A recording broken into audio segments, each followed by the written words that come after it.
demi Allah, siapa yang jujur dalam menyampaikannya, ya saya bersumpah dengan nama Allah, demi Allah tidak ada Al-Fatihah setelah salat 5 waktu.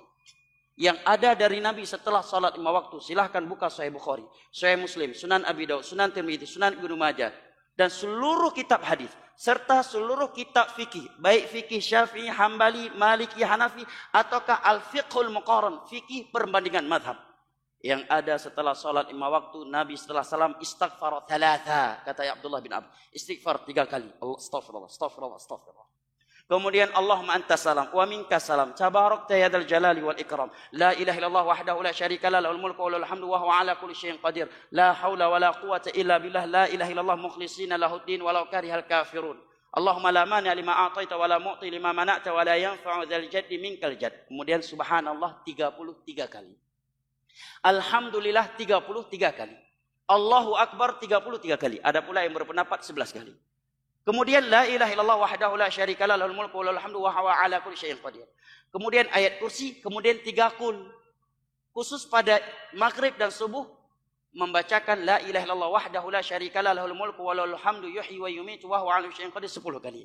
Dan khusus subuh Nabi juga membacakan Allahumma inni as'aluka ilman nafi'an wa rizqan thayyiban wa amalan mutaqabbal. Demi Allah tidak ada paket Al-Fatihah atau salawatan setelah zikir salat 5 waktu. Ini yang datang dari Nabi. Buktinya buka seluruh kitab hadis dan seluruh kitab madhab. Assalamualaikum warahmatullahi wabarakatuh. Tak bacakan supaya sampean tahu keramatnya bismillah. Nah, sebelum saya bacakan bismillah Fatihah, tak beritahu tentang ilmu tafsirnya karena ini penting sekali.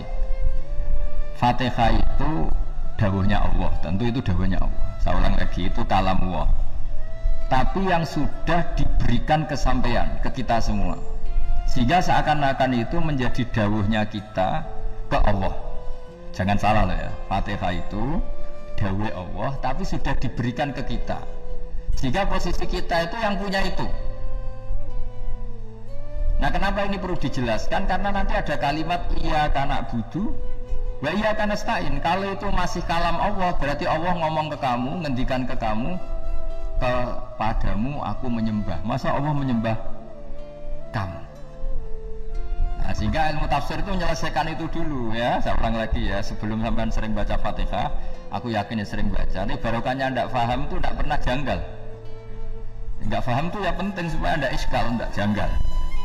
Sebetulnya di kalimat itu ada yang janggal. Kalau Fatihah itu kalimatnya Allah atau kalam Allah, bagaimana dengan kata-kata iyyaka na'budu? Masa Allah ngendikan ke kita, kepadamu kami menyembah. Masa Allah menyembah kita? Maka penyelesaiannya secara ilmu tafsir gimana? Semua ulama mengatakan, bukan 1-2, semuanya mengatakan di Fatihah itu semuanya diberi kawalan kalimat. Saya ulang lagi ya, di Fatihah itu semuanya diberi awalan kalimat qulu, katakan wahai hambaku begini. Ya, katakan wahai hambaku begini. Nah, begini ini pelajaran dari Allah yang sudah diberikan ke kita.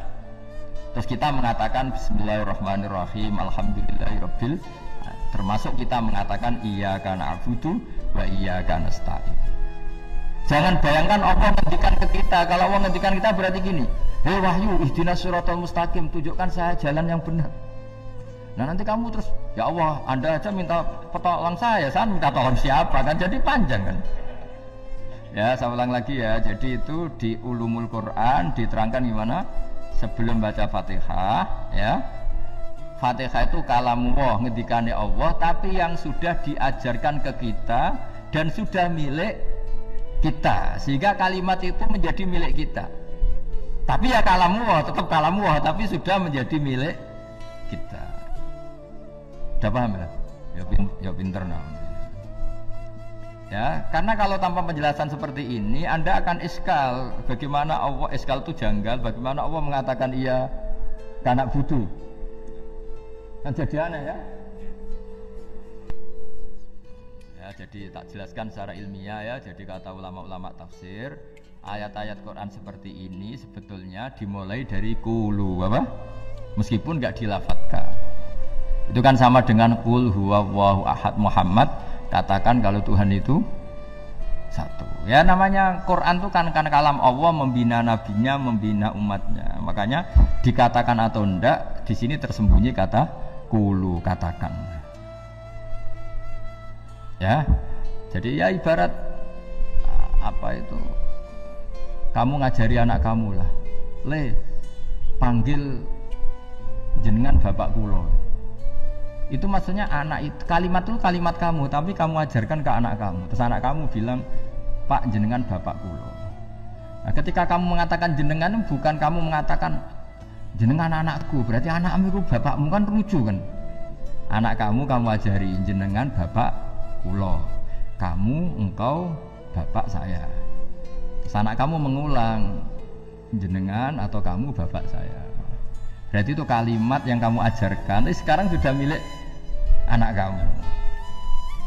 Kalau itu kalimat kamu kan lucu, masa anak kamu bilang bapak. Nah itu seperti itu. Jadi ulama memberi solusi atau jawaban iya karena abudu. Iya itu sebelumnya ada kata-kata kulu, katakan wahai hambaku, hubungan kamu dengan saya adalah katakan iya karena abudu wa iya karena nasta'in. Terus hubungan kamu dengan saya katakan juga dalam doamu ihdinas siratal mustaqim. Jelas ya, jadi itu kalam Allah yang sudah milik kita karena diajarkan Allah untuk kita. Dong ya? Ya dong, gak jelas ya. Tapi bagus, gak jelas itu bagus. Kalau kamu jelas gak jadi digrab, jadi gubernur. Min azimi fadliha kasratu asma'iha fadlil ukhra. Ini cerita dramatisnya surat Al-Fatihah. Qala Abu Hurairah radhiyallahu anhu inna iblis sarron nakhina unsitat al-Fatihah. Jadi iblis itu begitu kesakitan. Ini kitab Abu Abdul Farad karangannya Syekh Muhammad Alawi, juga kutipan dari beberapa kitab. Yang jelas beliau sendiri juga ngutip dari beberapa riwayat di beberapa hadis.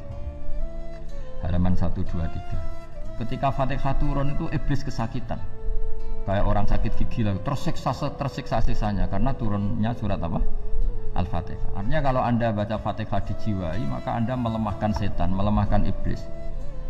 Wa qala Mujahid, khina unzilat Fatihatul kitab ronna fastama indahu asyayatin. Jadi ketika Fatihah itu turun, iblis itu terkapar lah kira-kira. Sampai dijenguk banyak setan. Jadi kemana di ICU lah kira-kira gitu kalau sekarang itu. Entah Covid entah enggak tahu, pokoknya di ICU sampai dijenguk banyak setan. Enggak tahu bawa apa enggak tahu, pokoknya dijenguk banyak setan. Nah nyangoni karena ini apa? Ketuanya apa? Pingsan, sakit. Jadi iblis itu sakit sampai dijenguk anak buahnya setan-setan. Ya semoga kalian semua tidak kenal setan. Kalau kenal berarti teman, apa? Wa qalu misla dzalik. Wa qala lahum laisa mimma taquluna syai'un walakin unzilat suratun laisa ajru qailiha illa an harramahu alaihi nar jahannam. Saya ini bukan sakit fisik kata iblis. Kamu tidak usah jenguk saya, datangkan dokter terbaik, tidak usah. Saya ini tidak sakit fisik.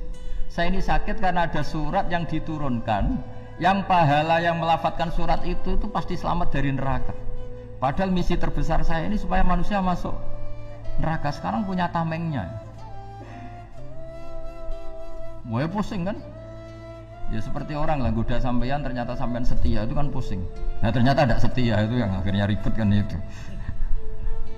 Jadi iblis itu cita-cita terbesarnya kan semua orang itu masuk neraka. Nah sekarang turun satu surat yang gara-gara surat itu siapapun yang baca dijamin selamat dari neraka. Jadi walakin unzilat suratun laisa ajru qailiha illa an harramallahu alaihi nar jahannam.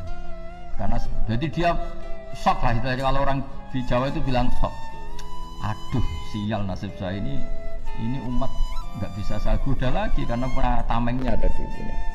Qad batala kaidukum wa makrukum. Rekayasa kalian sekarang itu tidak ada gunanya semua. Nah, ini alhamdulillah di Indonesia kelihatan kan banyak yang miskin, banyak yang susah. Tapi selagi mereka masih sholat, itu keinginan mencari halal itu masih tinggi. Kayak apa kita di tengah kota, jauh dari anak istri, jauh dari tetangga. Biasanya kalau orang jauh dari anak istri tetangga kan sakar pede. Tapi yang soleh masih banyak, sudah jauh dari keluarga tetap lurus. Loh, kalau yang dekat lurus kan wajar, konangan wong akeh kan. Ini sudah jauh masih lurus. Nah ini nggak lepas dari barokahnya surat apa? Surat Fatihah tadi. Jadi karena ada surat yang menjamin pelafalnya atau qailiha terbebas dari api neraka.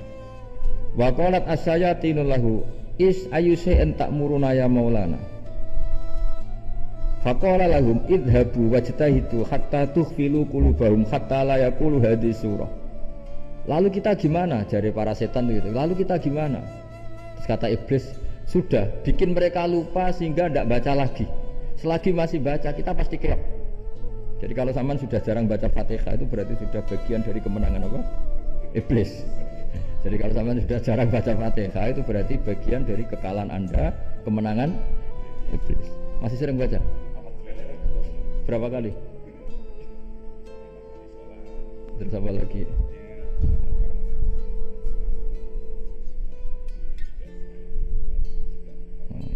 Kok 5 kali tok?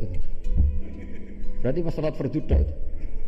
Enggak 5 kali itu mendingan itu 17. Kamu hitungnya jangan 5 ini. 5 waktu itu berarti lumayan kan? Berapa? 17 ya? Ya. 17 ya? Ya. 17 tapi kalau makmum tuh sering separuh kan, apalagi makmum tarawih.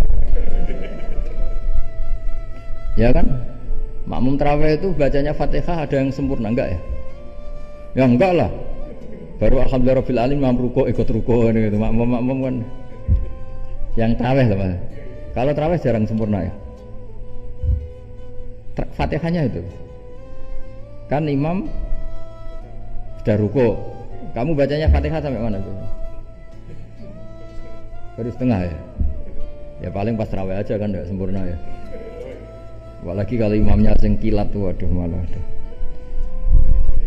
Nah ketika Fatihah itu sebegitu keramatnya, sebegitu topnya, itu setan rapat, singkat cerita itu yang tadi dipimpin oleh iblis yang sedang terkapar apa? Terus tadi obatnya nggak ada, cuma dia shock karena ada surat yang turun yang melafatkan itu pasti selamat dari apa? Neraka. Nah ini gimana saran Anda? Sarannya adalah bikin orang-orang itu lupa, tidak baca Fatihah. Nah ini rapatnya iblis. Idhabu wajtahidu hatta tukhfilu qulubahum hatta la yaqulu hadhihi surah. Kala yukthiru qira'ataha wa la yakunu lahum ajrun wa thawabun bal yakunu lahum adzabun wa iqabun. Jadi saya mohon selama ini Anda sudah baca, tapi mungkin hanya rutin saja. Napa rutin saja? Tapi barokahnya ngaji ini kamu punya kekuatan atau punya semangat membaca karena ini surat yang luar biasa. Ibarat gini, kalau sampean tanya, saya juga sering mikir, masa Gus hanya surat kok punya kekuatan seperti itu? Di dunia ini, kata Allah, mulai Nabi Adam sampai kiamat, nggak ada yang bisa menandingi kekuatan kalimah. Kalimah itu kata-kata. Nggak ada yang bisa menandingi kata-kata. Misalnya Anda nge-grab, berangkat,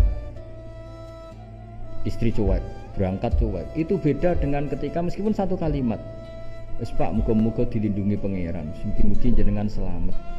Itu menjadi teduh dan semangatnya luar biasa karena kayak mendapat support. Jadi kira-kira kalimat itu hubungannya kita dengan Allah, Fatihah itu seperti itu. Kamu melafadzkan satu kata-kata yang dibenarkan langit bumi, dibenarkan aras, dibenarkan malaikat, dibenarkan semua penghuni di dunia ini.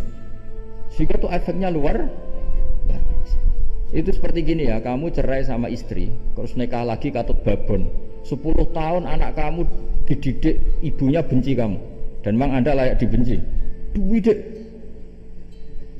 dan sampai nggak pernah manggil kamu Pak. Suatu saat kamu tentu rindu kan, ingin dipanggil Bapak oleh anak kamu. Suatu saat anak ini manggil kamu Pak E. Wah, itu senengnya bukan main, hanya sebuah kata-kata. Makanya kadang-kadang orang itu tanya sama kiai, ijazah lafadz ini gunanya apa sih? Itu ijazah-ijazah itu untaian kata-kata. Yang kata-kata ini dibenarkan langit dan bumi dan aras dan para malaikat, sehingga efeknya itu luar. Nah ibarat seperti itulah, kamu melafadzkan Fatihah itu melafadzkan kata-kata yang dibenarkan Allah dan Rasul dan semua malaikat, semua penghuni langit. Maka ini efeknya pasti luar. Nah di sini lah orang-orang dulu tuh tahu keramatnya itu, sehingga ketika melawan Belanda, melawan Jepang dulu itu kalimat-kalimat itu menjadi mantra yang luar biasa. Doa lah, doa yang luar biasa. Tapi di era modern karena orang sudah tidak ngerti itu, dianggap itu mantra, jimat, khurafat, bid'ah, waduh ribet menemal. Sebetulnya tidak seperti itu. Memang kata-kata ini kekuatannya luar biasa. kesakitan hati kamu juga karena itu. Wis ngojek wangelan. Lha Pak di bojo kok kowe gagal tok kene. Wah, iku seling terus. Padahal kalimat itu kan tidak melukai secara fisik, tapi apa kerjanya sesuk sarasa-rasa. Karena terus dengan pengadilan seperti itu kan ngapain kerja demi perempuan yang seperti ini. Lagi-lagi kata-kata ini luar.